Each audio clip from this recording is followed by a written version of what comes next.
علیکم بچوں، آج کا ہمارا موضوع ہے سبق امید کی خوشی۔ اس کے مصنف ہیں سر سید احمد خان۔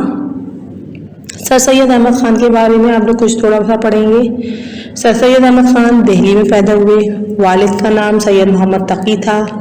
آپ نے ابتدائی تعلیم مکتب میں حاصل کی، پھر قرآن مجید، حدیث پاک اور فقہ کی تعلیم 18 سال کی عمر میں مکمل کر لی۔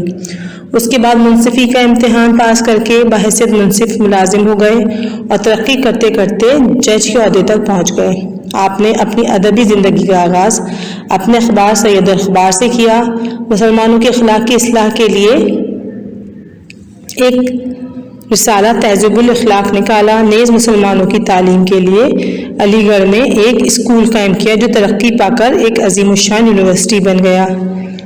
سر سید ایک بلند پایہ نثر نگار، اخبار نویس اور عالم تھے۔ آخری مغل بادشاہ بہادر شاہ ظفر نے آپ کو جواد الدولہ اور عارف جنگ کے خطابات دیے۔ انگریز حکومت نے بھی آپ کو سر کا خطاب دیا۔ آپ نے بہت سی کتابیں لکھیں جن میں آثار السنادید، خطبات احمدیہ، اسباب بغاوت ہند اور تاریخ سرکشی بجنور بہت مشہور ہیں۔ امید کی خوشی۔ اے آسمانوں کی روشنی اور اے نا امید دلوں کی تسلی۔ امید تیرے ہی شاداب اور سرسبز باغ سے ہر ایک محبت کا پھل ملتا ہے، تیرے ہی پاس ہر درد کی دوا ہے، تجھی سے ہر ایک رنج میں آسودگی ہے۔ عقل کے درمیان جنگلوں میں بھٹکتے بھٹکتے تھکا ہوا مسافر تیرے ہی گھنے باغ کے سرسبز درختوں کے سائے کو ڈھونڈتا ہے۔ وہاں کی ٹھنڈی ہوا، خوش الحان جانوروں کے راگ، بہتی نہروں کی لہریں اس کے دل کو راحت دیتی ہیں، اس کے مرے ہوئے خیالات کو پھر زندہ کرتی ہیں۔ تمام فکریں دل سے دور ہوتی ہیں اور دور دراز زمانے کی خیالی خوشیاں سب آموجود ہوتی ہیں۔ دیکھ نادان بے بس بچہ گہوارے میں سوتا ہے، اس کی مصیبت زدہ ماں اپنے دھندے میں لگی ہوئی ہے اور اس گہوارے کی ڈوری بھی ہلاتی جاتی ہے۔ ہاتھ کام میں اور دل بچے میں ہے اور زبان سے اس کو یوں لوری دیتی ہے، سو رے میرے بچے سو رے، اپنے باپ کی مورت اور میرے دل کی ٹھنڈک سو رے، اے میرے دل کی کوپل سو رے، بڑھ اور پھل پھول تجھ پر کبھی خزاں نہ آنے پائے، تیری ٹہنی میں کوئی خار کبھی نہ ٹوٹے، کوئی کٹھن گھڑی تجھ کو نہ آوے، کوئی مصیبت جو تیرے ماں باپ نے بھگتی تو نہ دیکھے، سو رے میرے بچے سو رے، میری آنکھوں کے نور اور میرے دل کے سرور میرے بچے سو رے، تیرا مکھڑا چاند سے بھی زیادہ روشن ہوگا، تیری شہرت، تیری لیاقت، تیری محبت جو تو ہم سے کرے گا آخر کار ہمارے دل کو تسلی دے گی، تیری ہنسی ہمارے اندھیرے گھر کا اجالا ہوگی، تیری پیاری پیاری باتیں ہمارے غم کو دور کریں گی، تیری آواز ہمارے لیے خوش آئند راگنیاں ہوں گی، سو رے میرے بچے سو رے، اے ہماری امیدوں کے پودے سو رے، بولو جب اس دنیا میں ہم تم سے جدا ہو جاویں گے تو تم کیا کرو گے، تم ہماری بے جان لاش کے پاس کھڑے ہوگے، تم پوچھو گے اور ہم کچھ نہ بولیں گے، تم رو گے اور ہم کچھ رحم نہ کریں گے، اے میرے پیارے رونے والے، تم ہمارے ڈھیر پر آ کر ہماری روح کو خوش کرو گے، ہم نہ ہوں گے اور تم ہماری یادگاری میں آنسو بہاؤ گے، اپنی ماں کا محبت بھرا چہرہ، اپنے باپ کی نورانی صورت یاد کرو گے، ہم کو یہی رنج ہے کہ اس وقت ہماری محبت یاد کر کر تم رنجیدہ ہوگے، سو رے میرے بچے سو رے، سو رے میرے بالے سو رے۔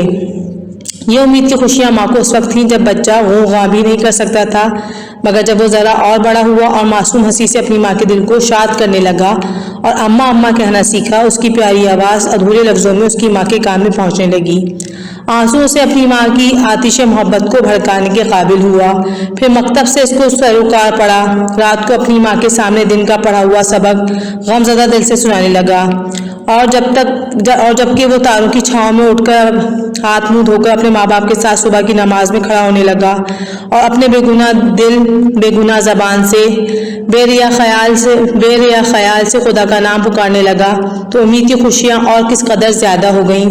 اس کے ماں باپ اس معصوم سینے سے سچی ہمدردی دے کر کتنے خوش ہوئے، ہماری پیاری امید، تو ہی ہے جو محض سے لحد تک ہمارے ساتھ رہتی ہے۔ دیکھ وہ بے گناہ قیدی اندھیرے کنویں میں 7 تہہ خانوں میں بند ہے، اس کا سورج کا سا چمکنے والا چہرہ زرد ہے، بے یار و دیار غیر قوم غیر مذہب کے لوگوں کے ہاتھوں میں قید ہے۔ بوڑھے باپ کا غم اس کی روح کو صدمہ پہنچاتا ہے، قید خانے کی مصیبت اس کی تنہائی، اس کا گہرا اندھیرا، اس پر اپنی بے گناہی کا خیال اس کو نہایت ہی رنجیدہ رکھتا ہے۔ اس وقت کوئی اس کا ساتھی نہیں ہے مگر اے ہمیشہ زندہ رہنے والی امید، تجھ میں اسی کی خوشی ہے۔ مراد حضرت یوسف علیہ السلام کو جو قید ہوئی تھی اس میں ان کو اپنے والد کا خیال آتا تھا اور وہ بے گناہ تھے۔ اس پیراگراف میں اس بات سے تشبیہ دی گئی ہے۔ بچوں ابھی آپ نے سبق امید کی خوشی پڑھا، میں اس کو آپ کو تھوڑی سی ڈیٹیل بتا دیتی ہوں۔ اس میں آپ سے مصنف کیا کہنا چاہ رہے ہیں اس کا خلاصہ بیان کر دیتی ہوں، جس سے آپ کو خلاصہ لکھنے میں بھی مدد حاصل ہوگی۔ اس سبق میں سر سید احمد خان نے امید کو آسمان کے بادلوں میں چمکنے والی بجلی، دھنک، ستاروں، بلند و بالا چوٹیوں، اونچے نیچے ٹیلوں کے خوبصورت بیل بوٹوں سے تشبیہ دی ہے اور کہا ہے یہ چیزیں ہمیں ارد گرد موجود میدان، درختوں اور کھیتوں سے زیادہ خوبصورت اس لیے معلوم ہوتی ہیں کیونکہ یہ ہم سے دور ہیں، ہماری دسترس سے باہر ہیں۔ جو چیزیں ہماری زندگی میں ہم سے دور ہیں وہی ہمیں زیادہ خوشی دیتی ہیں یا خوش کرتی ہیں کیونکہ ہماری دسترس سے باہر ہوتی ہیں، وہ ہماری رینج سے دور ہوتی ہیں۔ وہ چیز عقل سے بڑھ کر ہے اور وہ ہے امید، جو آڑے وقتوں میں ہماری مدد کرتی ہے۔ امید کی بدولت دور دراز کی خوشیاں ہمیں پاس نظر آتی ہیں۔ امید کی خوشی ہی ہے جو محض سے لحد تک ہمارے ساتھ رہتی ہے۔ امید کے سہارے ہی زندگی گزرتی ہے، ماں کی گود سے قبر کی آغوش تک امید کے سارے زندگی گزارتے ہیں ہم لوگ۔ ماں اپنے چھوٹے بچے کو جھولا جھلاتی ہے، لوری سناتی ہے، دعائیں دیتی ہے اور امید کرتی ہے اس کا بچہ بڑا ہو کر شہرت و عزت حاصل کرے گا، ماں باپ سے پیار و محبت اور عزت کا برتاؤ کرے گا۔ اس کی یہ امیدیں اس وقت اور بڑھ جاتی ہیں جب بچہ تھوڑا بڑا ہوتا ہے، صبح ماں باپ کے ساتھ نماز ادا کرتا ہے، اس کے ماں باپ اسے دیکھ دیکھ کر خوش ہوتے ہیں، مستقبل کے سنہرے خواب بنتے ہیں۔ حضرت آدم سے لے کر آخری نبی تک تمام پیغمبروں پر آزمائشیں آئیں مگر انہوں نے امید کا دامن ہاتھ سے نہیں چھوڑا۔ جب حضرت یوسف اپنے والد حضرت یعقوب سے بچڑ گئے تھے تو حضرت یعقوب کی بینائی رو رو کر ختم ہو گئی تھی، وہ بیٹے کی جدائی میں دکھی تھے مگر نا امید نہیں تھے۔ کوئی خوشی ان کے پاس نہیں، بس ایک امید پر زندہ تھے کہ ایک نہ ایک دن حضرت یوسف ان سے آ ملیں گے۔ حضرت یوسف نے بھی 7 تہہ خانوں میں قید کی صعوبتیں برداشت کی، اس پر امید اللہ کا شکر ادا کرتے رہے کہ ایک نہ ایک دن وہ اس قید سے باعزت بری ہوں گے۔ اس امید کی خوشی نے ان کے اندر زندہ رہنے کی امنگ کو جگائے رکھا۔ الغرض امید غم کی شام کو خوشی کی صبح تک بدل دیتی ہے۔ آپ کے پاس اس سبق میں اینڈ میں آگے مشق لکھی ہوئی ہے، اس میں آپ کے پاس سوال جواب ہیں اور مختلف ایکسرسائزز ہیں۔